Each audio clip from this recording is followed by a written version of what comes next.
The air hangs heavy and moist, a thick emerald-tinted shroud clinging to the ancient cedars and towering firs of Olympic National Park. It's within this breathing, imposing wilderness that the trail vanishes, not just beneath a fallen log or a winding creek, but seemingly into thin air, taking with it anyone who steps too far off the known path. Days later, search teams will comb these impossibly green slopes, their radios crackling with frustrated static against the backdrop of indifferent birdsong. They are searching for Ethan, swallowed whole by the very place he cherished. The forest guards its secrets fiercely, and the silence is a calculated warning to anyone who underestimates its power. If you've ever felt the pull of a wild place, knowing both its beauty and its bite, hit like and let us know in the comments what you would do. Ethan is lacing his worn hiking boots, the familiar weight a comfort. His backpack sits packed by the door of the rustic cabin, ready for the 3-day trek into the Hoh Rainforest's deeper valleys, a place he feels calling him, an extension of his own being. He breathes deep, the scent of damp earth, decaying leaves, and vibrant moss filling his lungs, the perfume of the Emerald Kingdom. This park isn't just a destination, it's a pulse, a living entity he understands on a level deeper than conscious thought. His connection to this place is profound, almost spiritual, drawing him back again and again to its quiet power. He feels the hum of life around him, the unseen network of roots and mycelium, the watchful eyes of hidden creatures. He is planning a route he's mapped meticulously, seeking a solitude that only the vast, untouched expanse can offer. He is feeling a calm resolve settling over him, the usual anxieties of the modern world falling away with each breath of forest air. The sheer scale of the wilderness looms outside his window. Mountains scraping the low clouds, valleys plunging into shadowed depths where sunlight rarely reaches. He knows the risks, understands that beauty here walks hand in hand with peril, that a twisted ankle or a sudden storm can turn paradise into a trap. He shoulders his pack, the leather creaking softly, and steps out, the dense canopy immediately beginning to close in around him, leaving the world behind. He is walking towards the trailhead, the forest floor soft and yielding beneath his feet, a silent promise of the journey ahead and the secrets it might hold. His hand is gripping the worn fabric of the backpack strap, the weight of familiar comfort against his shoulders. He is standing at the threshold, the rough-hewn park sign looming above him, announcing the boundary between the known world and the wild embrace waiting beyond. A deep breath fills his lungs, smelling of pine needles, damp soil, and something ancient and untamed. He is checking the laces on his sturdy boots, the knots tight and secure, ready for the miles ahead. His eyes are scanning the immediate tree line, recognizing the familiar shapes of the oldest oaks, the way the sunlight filters through the canopy, casting dapple of patterns on the leaf-strewn ground.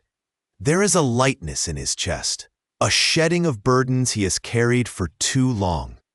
He is stepping over the boundary line now, the soft crunch of leaves underfoot a welcome sound, drowning out the echoes of the city and the life he is leaving behind. He is walking the initial stretch of the Bear Creek Trail, a path he knows intimately, every twist and turn etched into his memory from countless previous hikes. Sunlight is filtering down in shafts, illuminating motes of dust dancing in the quiet air. The air is cool against his skin, carrying the scent of wildflowers he cannot yet see. Birdsong is weaving a complex tapestry of sound around him, a symphony of freedom and life. He is pushing deeper into the woods, the trees closing in, creating a sense of being enveloped, protected. A wave of belonging washes over him, a feeling that this is where he is meant to be, where the noise in his head quiets and the true rhythm of his own heart takes over. His pace is steady, purposeful, yet unhurried. He is running his fingers over the rough bark of a maple tree as he passes, the texture grounding him. He is listening to the whisper of the wind through the leaves high above, a language only the forest speaks. But as he rounds a bend, a subtle shift occurs. The light seems different, harsher perhaps, cutting through the trees in an unfamiliar angle. He is slowing his pace, his brow furrowing slightly. The trail underfoot feels less packed down than usual, the leaves thicker, undisturbed. He is looking for the small, hand-painted markers he knows should be nailed to trees along this section, the ones showing the route is correct, but he is not seeing them. A quiet descends, the bird song fading abruptly, as if silenced by an unseen hand. The familiar path, the comforting ribbon of earth guiding him forward, is starting to feel wrong. It is veering slightly more to the west than he remembers, leading him deeper into a part of the woods that feels less visited, less known. A prickle of unease starts at the base of his neck, a cold counterpoint to the warmth of freedom he felt moments before. He is stopping, scanning the dense woods around him, the silence pressing in. The trail continues, but it no longer looks like the path he intended to follow, hinting at a journey he did not plan. The air hangs thick and still here, heavy with the scent of damp earth and decaying leaves. Sunlight filters through the dense canopy in fragmented shafts, illuminating only small, shifting patches on the forest floor. This is the place. The ground is treacherous, a twisted lattice of gnarled roots and loose rocks, hidden beneath a thick blanket of pine needles and moss. The trail, barely more than a deer path, is swallowed almost immediately by the overwhelming growth. Trees stand shoulder to shoulder, their branches interlocking high overhead, creating a claustrophobic sense of enclosure. Every step requires conscious effort, navigating unseen dips and sudden inclines. He's moving through it now, the searcher, pushing aside ferns that spring back with a whisper. He remembers the descriptions, the last known coordinates pinging somewhere within this impenetrable green wall. Deeper in, the forest closes around him. The sounds of the distant search party are fading, replaced by the rustling of unseen creatures and the occasional snap of a twig under his own weight. He is listening, straining his ears for anything out of place. A call, a cry, even the faint brush of fabric against bark. But there is only the forest breathing around him. This is where Ethan was last seen, a point on a map that now feels like the edge of the world. He pictures Ethan walking here, perhaps looking up at the towering trees, perhaps already feeling the unsettling quiet. He is thinking about the sheer suddenness of it. The reports detailing how he was there one moment, walking, moving, and then simply wasn't. He reaches a small clearing, if it can even be called that. A slight widening in the path where a few larger stones break the carpet of moss. The silence here feels different, deeper, weighted with an absence. He scans the area desperately. His eyes are tracing the contours of the ground, looking for the unmistakable sign of passage. A scuff mark on a rock, a piece of loosened earth, a bent branch that shouldn't be bent. But there is nothing. The moss on the stones is undisturbed, a vibrant, unbroken green. The fallen leaves lie flat, settled. It is as if the ground itself is holding its breath, refusing to yield any secrets. A cold dread is creeping into his gut. He is feeling the inexplicable nature of it, The terrifying lack of any logical explanation. How does a person, a living, breathing person, simply evaporate from existence in a place so enclosed, so still? His heart is pounding now, not from exertion, but from a rising tide of fear. He is experiencing the emotional climax of this desolate spot. The crushing weight of absolute zero trace. There should be something, anything, to follow, a thread to pull, but the end of the trail is a dead end, a void where motion and life abruptly ceased. The strong cinematic detail is the pristine patch of moss near the largest stone, looking unnaturally perfect, as if carefully preserved from any disturbance. It screams impossibility. He pushes his hand against a tree trunk, feeling the rough bark, grounding himself against the dizzying mystery. His thoughts are racing. If there's nothing here, where do you even begin to look next?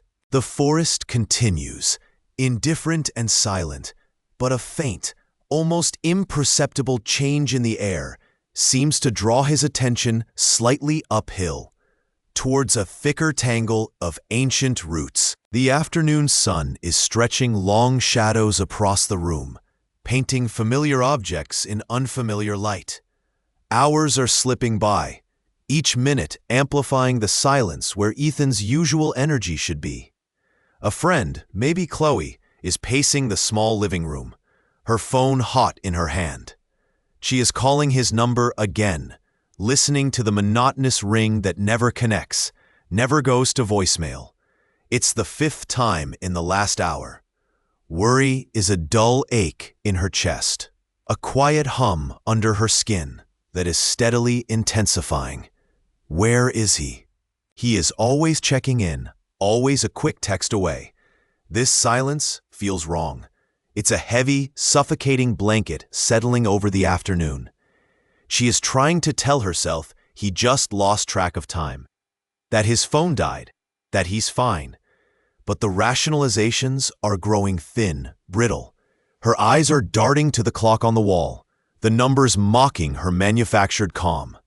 It is late now, later than he said he would be, later than he ever is without letting someone know. A cold knot is forming in her stomach. Her heart is beginning to pound a frantic rhythm against her ribs. Pacing turns into agitated movement. She is running a hand through her hair, picking up a cushion, setting it down again, her movements jerky, uncontrolled. The air in the room feels thick, hard to breathe. Fear, sharp and sudden, is piercing through the worry. Something has happened. The thought arrives unbidden, stark and terrifying. Is it too soon to call? Is she overreacting? The internal debate rages, but the silence from Ethan is arguing louder, drowning out logic with its deafening emptiness. Her hand is trembling as she navigates her phone contacts. Not Ethan's number this time. Another number. One she hopes she never has to call. Her fingers hover over the screen, hesitating. This call changes everything. It makes the fear real, official. But the image of Ethan, the uncertainty of where he is, what stake he is more unbearable than making the call. Her breath is catching in her throat. Her thumb presses down, initiating the connection. The phone is ringing.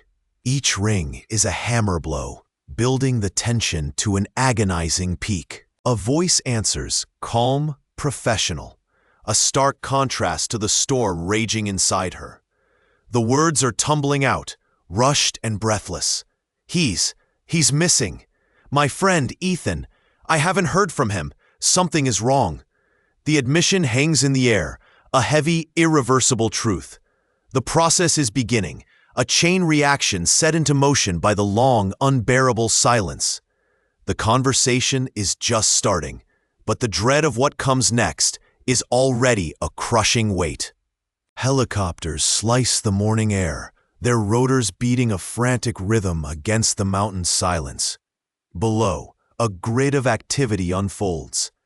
Park rangers, clad in forest green, are fanning out from command posts, their steps purposeful but heavy with the weight of the unknown. Volunteers arrive in a steady stream, their faces etched with concern, pulling on hiking boots and strapping on packs. Search dogs, eager and alert, strain at their leashes, their handlers giving final instructions. The sheer scale of the wilderness immediately asserts its dominance. Ridges stretch into the hazy distance, canyons yawn deep and shadowed, and the dense evergreen forest becomes a thick, green wall, swallowing light and sound. Teams push into the undergrowth, the terrain immediately proving a formidable adversary. Loose rock shifts precariously underfoot, tangled bushes snag at clothing, and the incline seems relentless. Every step is a struggle, covering agonizingly little ground in the face of the miles and miles yet to search. Frustration flickers across faces as hours tick by with no trace. Radios crackle with updates, mostly negative reports from different sectors. The initial adrenaline-fueled rush begins to wane, replaced by a gnawing anxiety. A search dog barks excitedly in a ravine, sending a jolt of hope through the nearest team. But it turns out to be just a startled deer bounding away, leaving only the rustle of leaves and the sinking feeling of another false lead.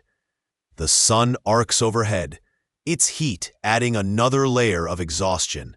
Sweat beads on brows, and muscles ache. The vastness of the mountain seems to mock their efforts, hiding its secrets stubbornly. The search coordinator at the base camp pores over maps, marking off areas searched, watching the dwindling unsearched sections shrink too slowly. He sees the fatigue setting in, the shoulders slumping slightly as teams return for water, their eyes holding a growing weariness. He thinks about the dwindling daylight, the temperatures dropping drastically when the sun dips below the peaks.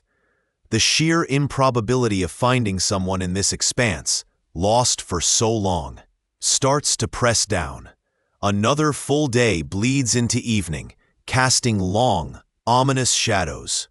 The frantic energy of the morning has given way to a grim determination, tempered by the slow, painful erosion of hope. The mountain remains silent, holding tight to its secrets as the searchers prepare for another long night.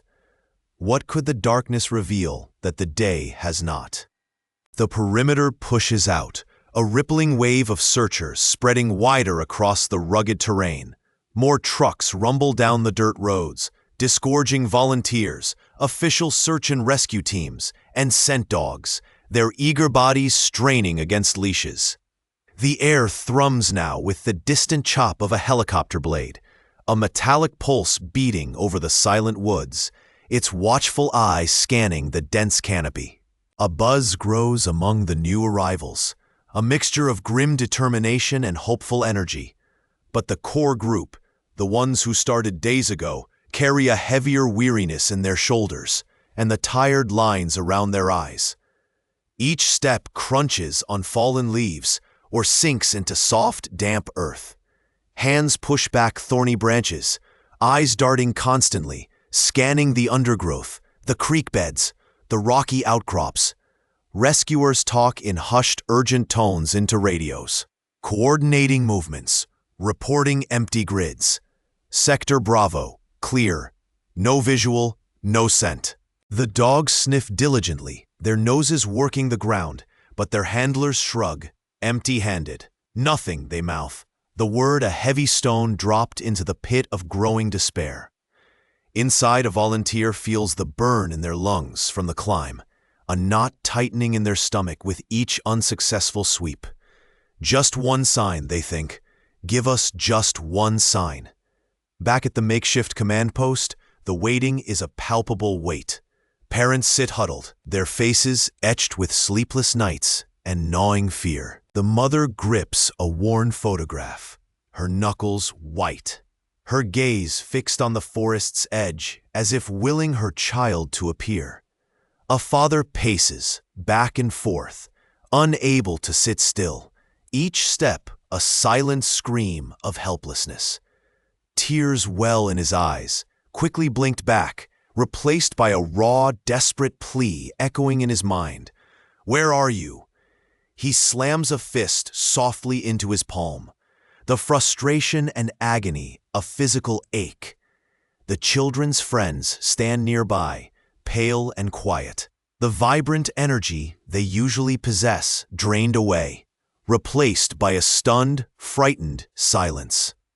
The sheer lack of anything, a footprint, a scrap of fabric, any trace, amplifies the terrifying void. The mystery deepens with every hour. The search yields only silence and emptiness, leaving everyone swimming in a chilling sea of the unknown. A faint glimmer catches someone's eye near the ridgeline, drawing a collective intake of breath and a surge of frantic hope. Months fold into one another, each turning page of the calendar marked by a deepening quiet where urgency once lived. The vibrant yellow ribbons tied to lampposts, once symbols of hope and active search, are now frayed and faded, whipped by the wind. Fewer cars park along the roadside, their occupants scanning fields. The coordinated grid searches have long since stopped. A heavy stillness settles over the town, a blanket woven from unspoken fears and unanswered questions. Ethan's mother stands by the window, her gaze fixed on the distant tree line where hope dwindled to a flicker. She isn't scanning for movement anymore. She's simply watching the world continue without him, a world that feels profoundly incomplete. A cold legal document sits on the kitchen counter, the official designation of missing person.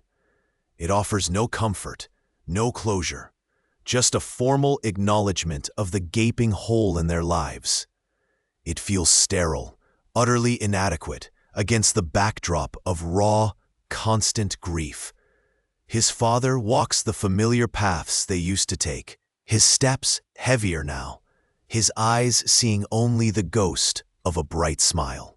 He traces the bark of a tree Ethan once climbed, the rough texture a painful reminder of touch now missing. The initial surge of community support, the potlucks and group searches, has receded, replaced by a more private, lingering sorrow. Neighbors still offer quiet nods, their eyes holding shared sympathy, but the collective energy of the search has dissipated. It's a different kind of pain now, less frantic panic, more dull, persistent ache. Friends gather not to plan routes, but simply to sit in silence, grappling with the void Ethan left behind. One evening, sorting through old boxes in Ethan's room, his best friend finds a small, worn-out baseball glove. Holding it triggers a sudden, sharp wave of memories. The smell of leather, the feel of the worn pocket, the echo of laughter on a sunny field. It's a small, insignificant object, yet in this quiet, waiting world, it feels like finding a piece of him lost to time. The full weight of the reality crashes down. The searching is over, but the waiting has just begun. The official status offers no path forward, only solidifies the terrifying uncertainty that now defines their existence.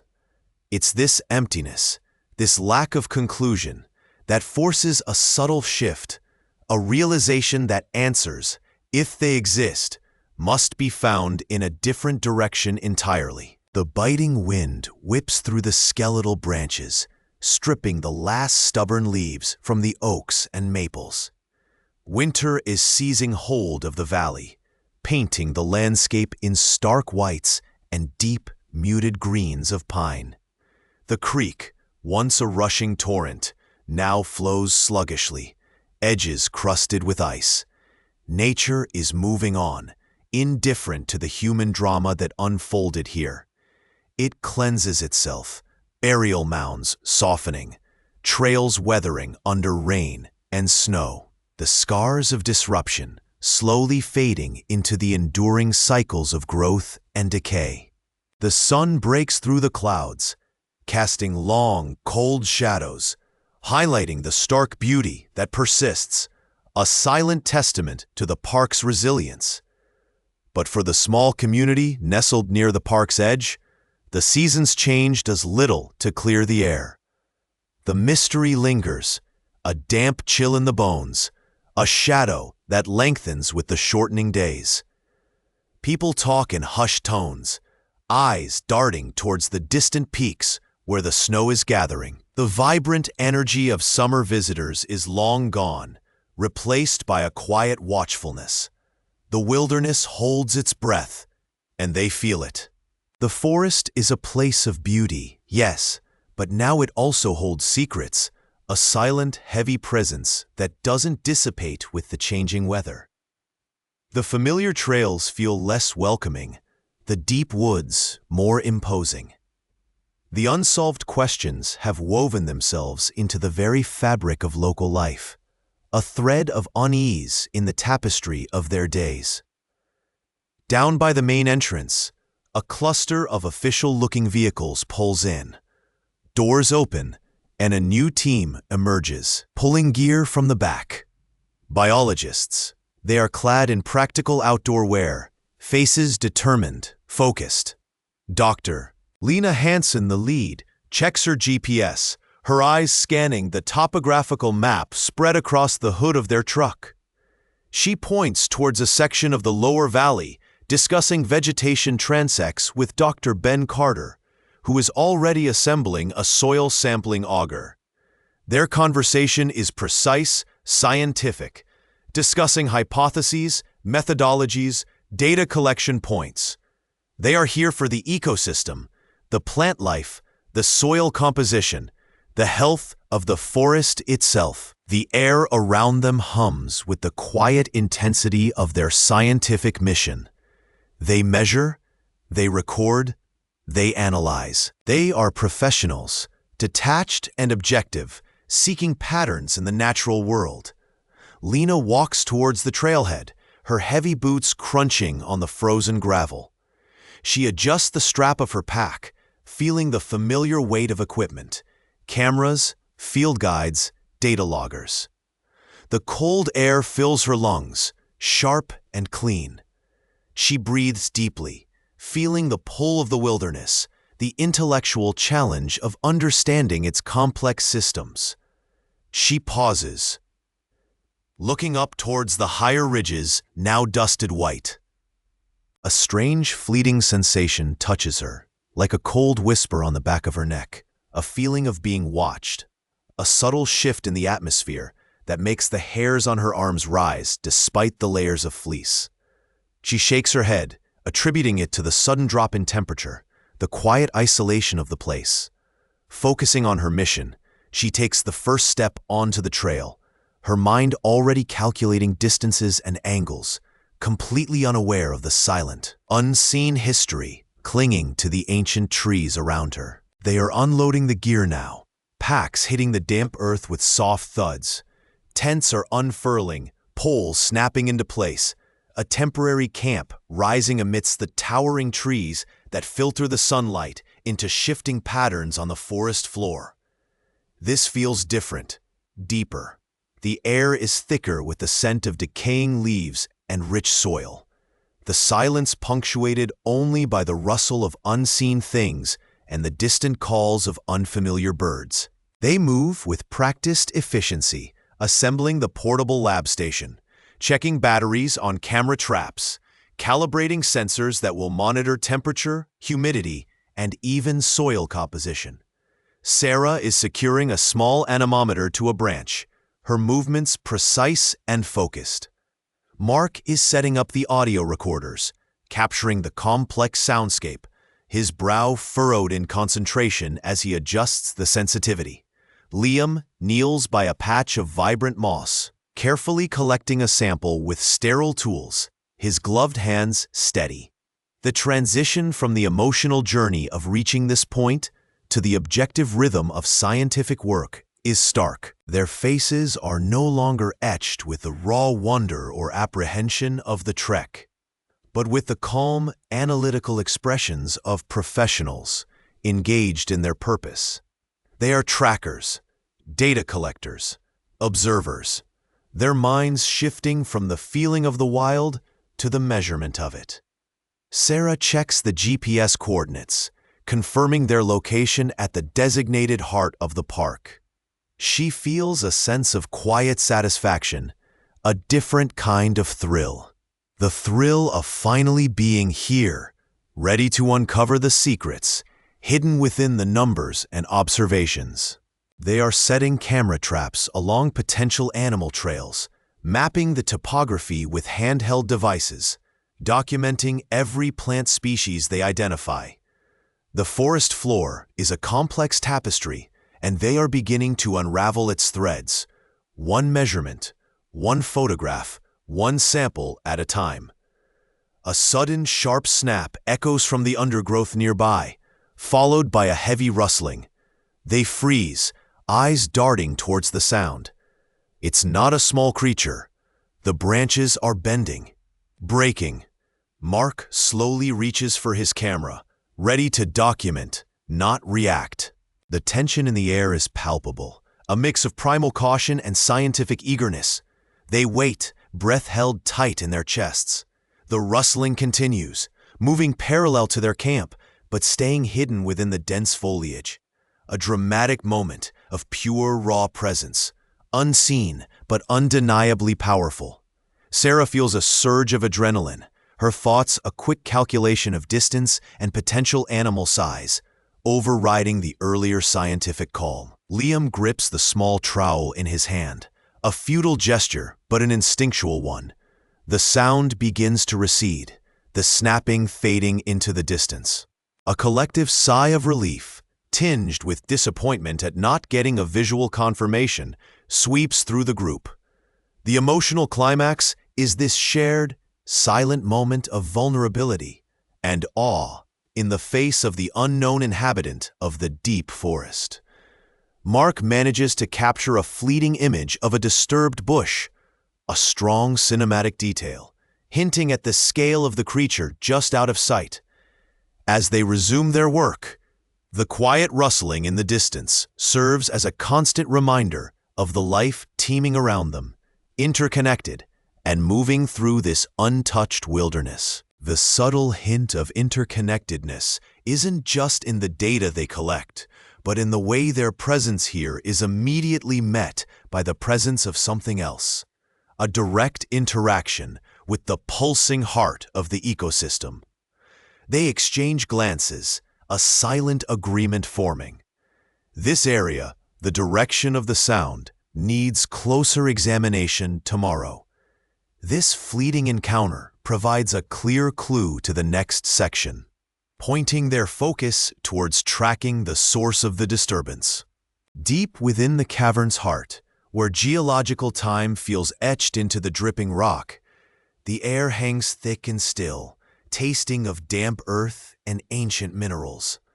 Dr. Eris Thorne crouches low, his headlamp cutting a harsh beam across the slick, uneven floor. He runs a gloved hand along a surface that shouldn't be there. It's not rock, not mineral deposit. It's a lattice of incredibly fine, shimmering filaments, embedded directly into the solid basalt, like veins of impossible life.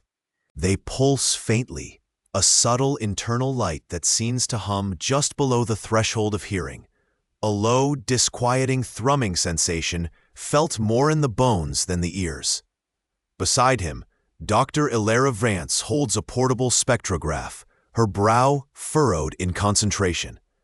Her usual academic detachment is fraying at the edges. The readings aren't making sense. The elements detected don't align with any known biological compounds, yet the structure, the faint energy signature, screams organic complexity. It's like looking at protein folded incorrectly, but the building blocks are entirely alien. Her mind races, trying to force the data into a recognizable framework, but it resists, stubbornly and chillingly. Aris points to a section where the filaments thicken, coalescing into a knot, resembling a tangled root system made of liquid moonlight. He leans closer, his scientific curiosity momentarily overriding the growing unease. He reaches out, the thin material yielding slightly under his touch, warm and disturbingly pliant. A faint, almost imperceptible vibration travels up his arm. It feels wrong, profoundly, fundamentally wrong. This isn't just a new species. It feels like a perversion of life itself, or perhaps something mimicking life using forbidden components. Ilara gasps softly, pulling her hand back from the spectrograph's display. Aris, the energy signature. It's not just thermal, it's electrochemical, but the output is impossible for its apparent mass. And the core composition, it's showing isotopic ratios that don't occur naturally on this planet, or anywhere we know of. The scientific puzzle they were excited to solve suddenly transforms into a cold, sharp dread. The air seems to grow colder, the silence of the cavern amplifying the unsettling thrum. Aris feels a prickle of fear crawling up his spine. This isn't a discovery. It's a trespass into something they weren't meant to find. His professional curiosity collapses, replaced by a visceral alarm. This biological anomaly isn't just unusual. It's a screaming impossibility woven into the very fabric of the Earth, and its presence here suggests a scale, a purpose, far larger and more terrifying than a simple organism. The pulsing filaments seem to draw something from the rock around them, a slow, relentless process hinting at an unseen network spreading further into the darkness. The air in the makeshift lab feels heavy, thick with the sterile scent of ethanol and the low hum of filtration systems. Dr. Lena Hansen is hunched over a microscope, her brow furrowed, the harsh overhead light catching dust motes dancing in the beam. Her fingers, steady despite the tension, are adjusting the focus, bringing the strange sample into sharper view. Beside her, Ben Carter meticulously logs data points, his movements precise, a quiet intensity in his gaze. They are deep into the analysis now, days blurring into a single, relentless push. The initial shock of the discovery in the park is giving way to the methodical, painstaking work of science. Each slide, each petri dish, each test is a piece of the puzzle they are desperately trying to solve. Lena is examining tissue samples from the affected organisms, looking for cellular anomalies, searching for the signature of whatever is causing this ecological disruption. She sees patterns that shouldn't be there: cellular damage, foreign compounds embedded within the structures. It's like looking at a corrupted blueprint, the natural design twisted and marred. Ben is running chemical analyses on water and soil samples taken from around the site. He's feeding data into the portable spectrometer, watching the graphs spike and dip, searching for unexpected elements or compounds. The machine beeps rhythmically, a constant, unnerving pulse in the quiet room. He sees readings that are too high, levels of certain substances far exceeding natural background levels. His stomach tightens with each alarming data point. This isn't random, he thinks, a cold dread settling in. Something is definitely introducing this. Lena straightens up, rubbing her tired eyes. She walks over to Ben's station, her movements slow and deliberate. The data he's compiling paints a grim picture, a chemical footprint that aligns chillingly with the cellular damage she's observing. They overlap the maps of their findings with topographical data of the park. A pattern emerges, subtle at first, then glaringly obvious. The highest concentrations of the harmful substances are clustered in areas downstream or downslope from specific points on the park's edge. It's not a diffuse contamination. It has a source, or multiple sources, concentrated and directional. A knot of fear forms in Lena's chest. This isn't just an abstract scientific problem anymore. It feels like a threat, something encroaching on the wild heart of the park they've sworn to protect. Ben gestures to a cluster of points on the map, correlating with high chemical readings and observed organism distress. "Look at this," he says, his voice low. "It's all pointing back towards human activity. And it's not just camping waste or casual littering. The sheer volume and type of contaminants suggests something industrial, something deliberate or negligently released." The revelation hits them hard, a wave of shared realization and growing alarm. The dramatic moment hangs in the air. The converging data sets, the undeniable link between the park's suffering and human presence just beyond its borders.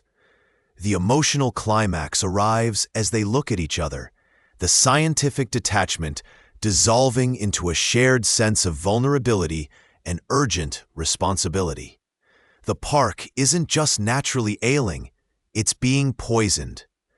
A strong cinematic detail lingers, the sterile lab equipment, the glowing screens displaying charts and maps, juxtaposed with the raw, organic samples under the microscope, a stark visual representation of the conflict between human impact and the natural world. They know they have to follow the trail now, trace the source of this invisible enemy.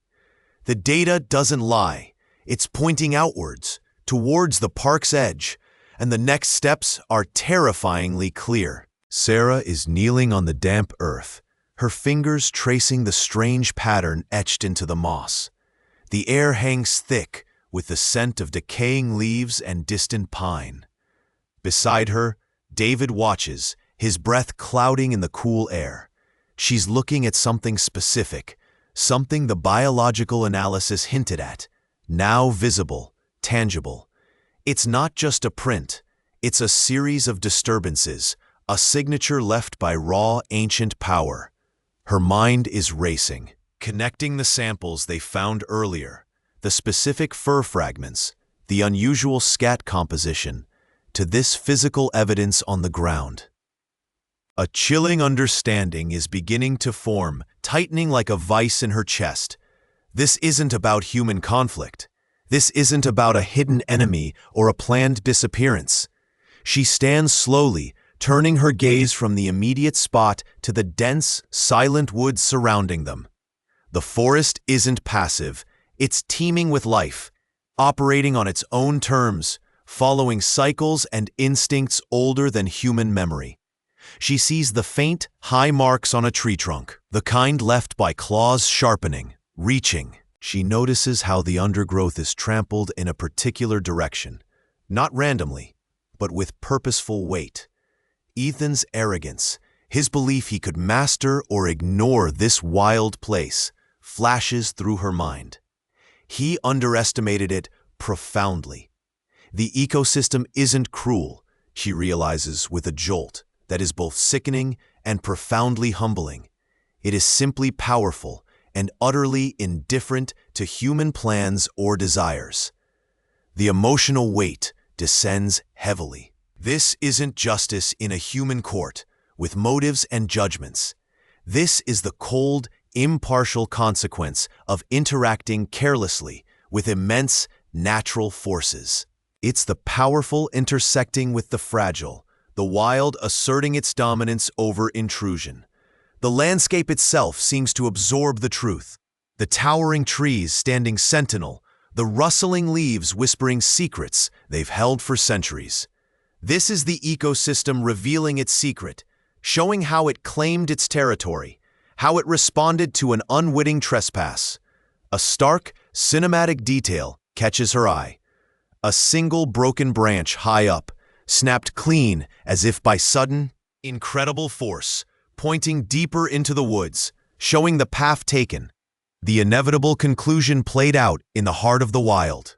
The path forward is terrifyingly clear, leading them towards the final confirmation of nature's devastating role. The wind whips colder now, tearing at their clothes as they push through the dense undergrowth, clinging precariously to the ravine's edge.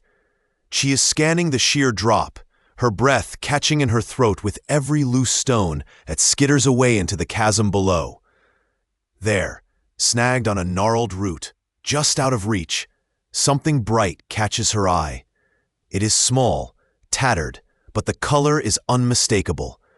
Her hand trembles as she points, a choked sound escaping her lips. He is following her gaze, his eyes widening as recognition hits him too.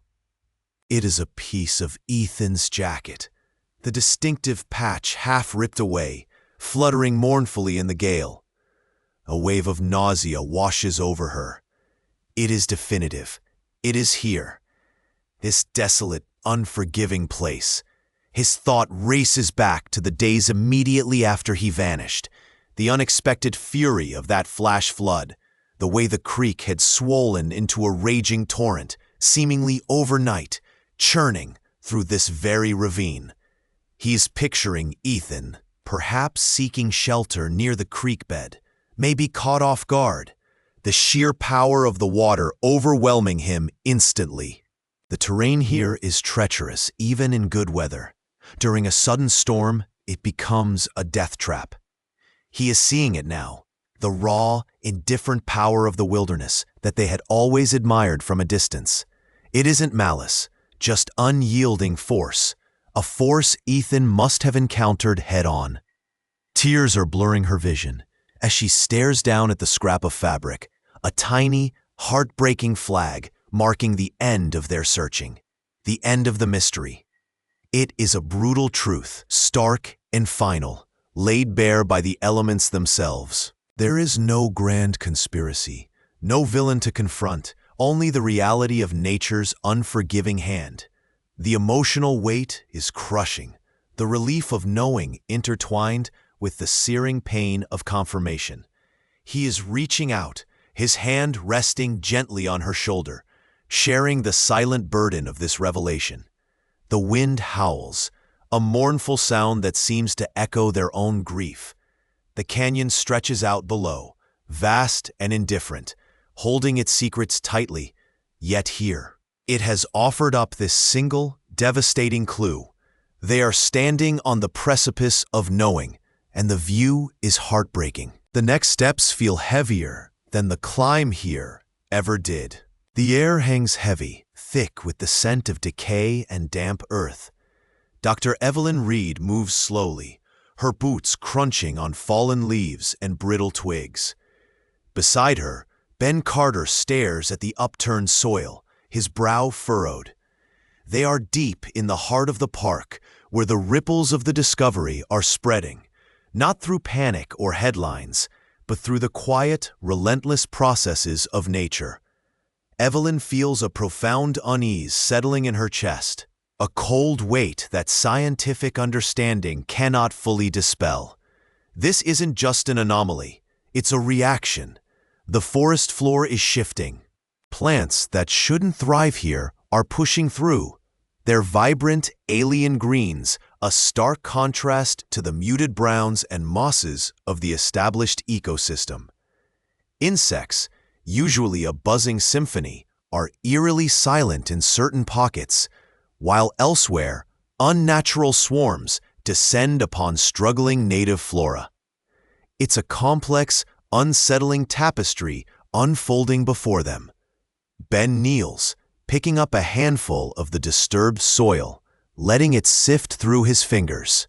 He sees the microscopic life teeming within, but it's different now, dominated by species not typically found in this region, certainly not in such numbers. This feels like the wilderness itself is pushing back, reclaiming territory, or simply adapting with a brutal, indifferent efficiency. Evelyn thinks of the delicate balance they've studied for years, the intricate web of life in this park. Now that web is straining, twisting, tearing. It's a form of consequence, a powerful ecological revenge, against whatever disruption has occurred, even if unintended. The park isn't forgiving. It's processing, recalibrating, and the process is violent in its scale and speed. A bird calls out, a sharp, panicked cry that echoes the feeling in Evelyn's gut. A large, ancient oak stands nearby, its branches normally teeming with life, now eerily still. Its leaves are beginning to curl and brown prematurely. This dying giant is the dramatic centerpiece, a visual anchor to the widespread disruption. Evelyn reaches out, touching the rough bark, feeling the cool indifference of the old tree.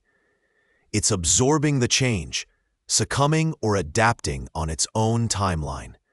The emotional climax hits her then. This isn't a simple problem to solve. It's a fundamental shift in the land itself, a response so powerful it humbles their scientific minds. Ben stands up, brushing the soil from his hands. His gaze sweeps across the unnaturally altered landscape, a look of grim determination replacing his earlier confusion. He understands now, too. The rules have changed. Nature isn't just reacting, it's setting a new course, one they must navigate or be swept away by. The air grows colder suddenly, a hint of an unnatural chill settling over the area, hinting that this ecological upheaval is perhaps linked to something deeper, something originating below. The news is hitting them like a physical blow. Across town, across the state, the simple words on a flickering screen, a hushed phone call, are shattering years of fragile hope. Ethan's mother is standing by the kitchen counter, her hand flying to her mouth, muffling a sharp, guttural cry that shakes her frame. Her eyes, wide and vacant, are staring at nothing, the vibrant life draining from them in an instant. His father is dropping the newspaper he was holding. The rustle of paper sounds impossibly loud in the sudden silence. He is sinking slowly onto a chair, his head bowing, his shoulders slumping under an unbearable weight. Grief, raw and potent, is flooding the room, mingling with the dust motes dancing in the afternoon light. This is the truth they feared, the certainty that annihilates the possibility of his return, of a knock at the door that isn't just the wind. Beyond their home, the news is spreading like wildfire. Social media feeds are exploding. Local news channels are interrupting programming with urgent reports. The face of the boy who disappeared years ago is suddenly everywhere, accompanied by the somber word, found.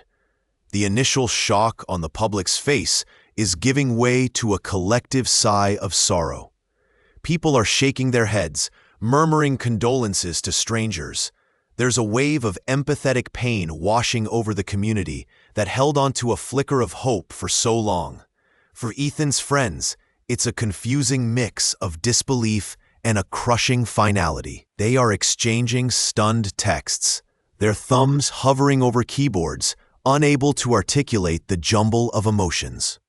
Memories of laughter, of shared secrets, of plans that will now never happen, are flashing through their minds, sharp and painful. They are feeling a profound sense of loss, but also, beneath the pain, a strange stillness.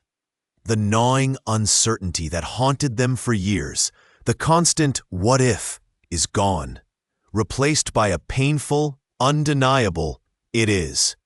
The truth is brutal, a heavy, unyielding object. It is settling onto their chests, making it hard to breathe.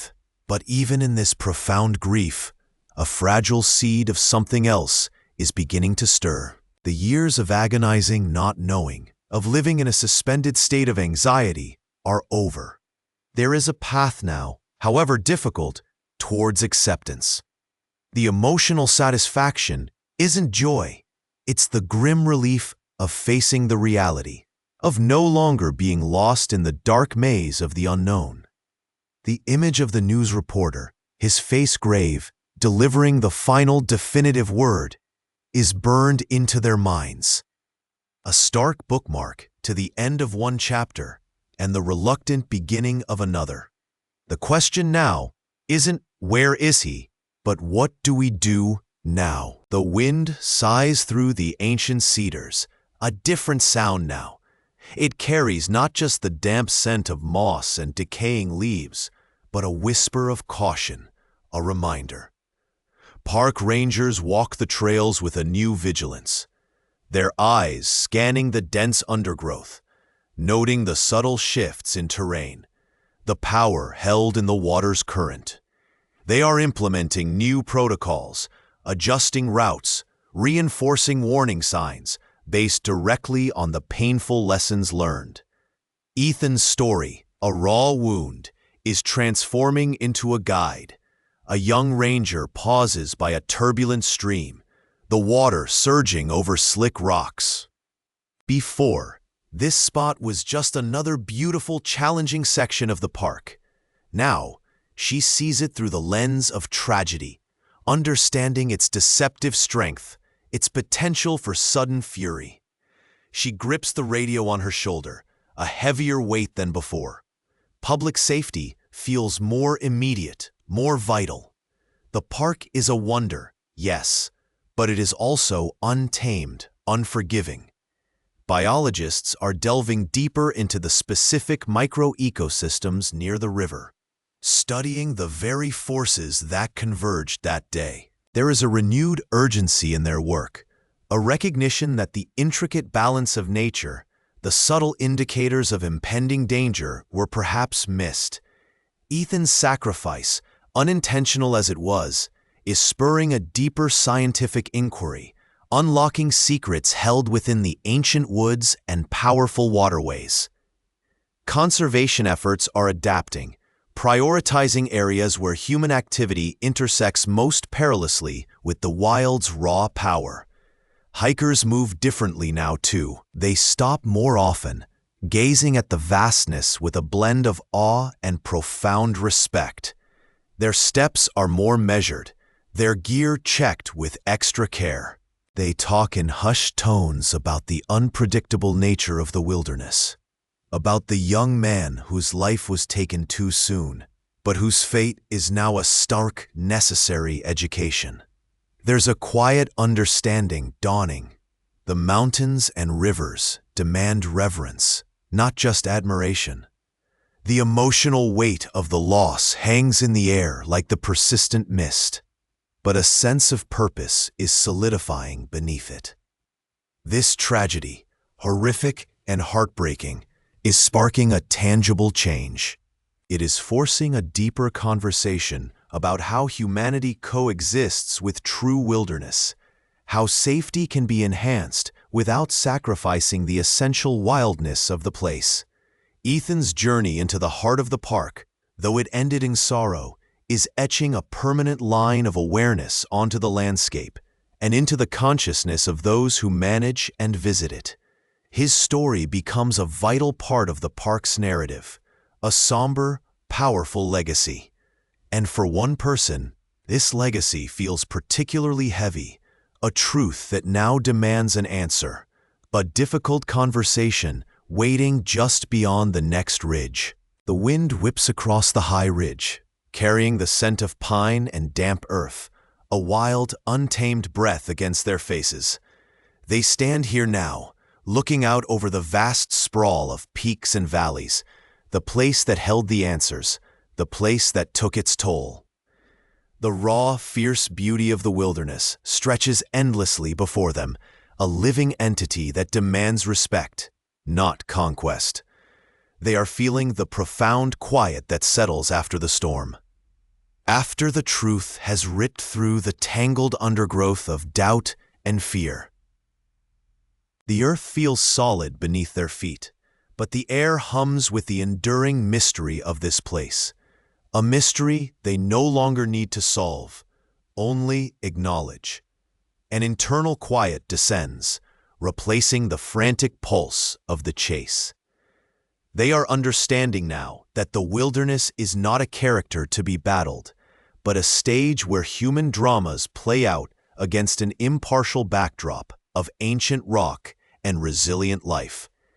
The secrets weren't hidden by the park, but simply held within its silent depths, waiting for the right eyes to see, the right hearts to feel. A profound sense of emotional satisfaction washes over them, mixed with the lingering ache of loss.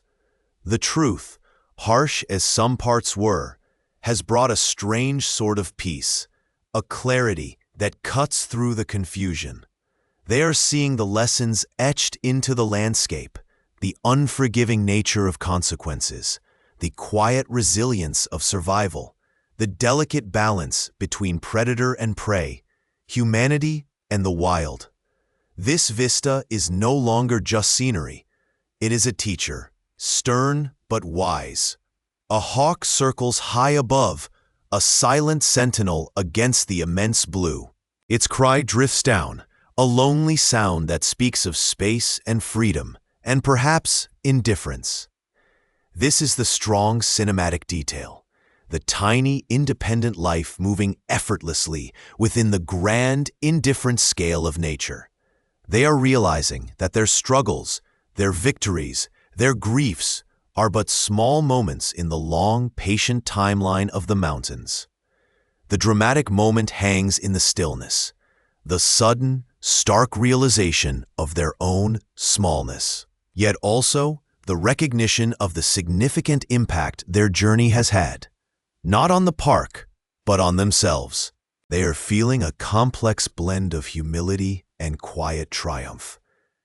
They came seeking answers, but they are leaving with something far greater: understanding, respect, and a newfound caution that tempers their awe.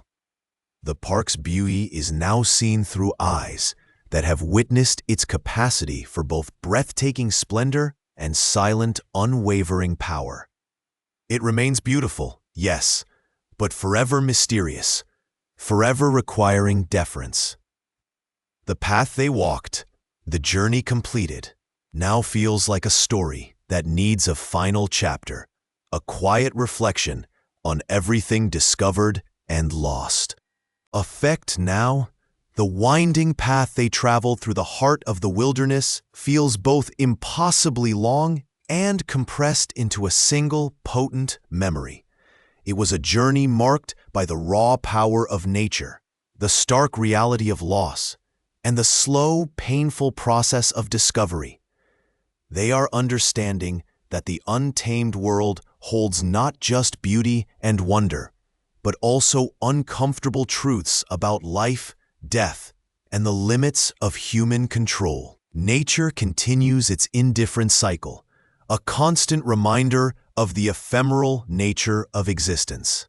But amidst the pain of what was lost, there is the quiet acknowledgement of what was found: resilience within themselves, connection with the natural world on a deeper level, and a clearer vision of the truth, however difficult it was to face. The wilderness offered no easy answers, but it stripped away illusions, leaving behind a raw, honest understanding. The last light of day is bleeding across the horizon as they turn away from the mountains, the silhouettes growing long and purple against the fading sky. They are feeling the fatigue settle deep in their bones, a physical manifestation of the emotional weight they carry. It is not the triumphant exhaustion of victory, but a weary quietude. The high of revelation has passed, leaving behind a lingering ache for what was lost, for the innocence shed, for the simple days before the truth was unearthed from the wild earth. The emotions are low, a muted palette of sadness, a quiet sense of burden, a dull throb of unpleasant memories that refuse to fully dissipate. It's not overwhelming despair, but a persistent undertow of melancholy that colors the landscape of their minds. They are walking away, one foot in front of the other, the familiar world feeling slightly off-kilter, permanently altered by their time in the wild. The air grows cooler, the sounds of the wilderness fading behind them. They are carrying the lessons learned like heavy stones, a constant reminder of the path they took. But even in this subdued state, there's a flicker.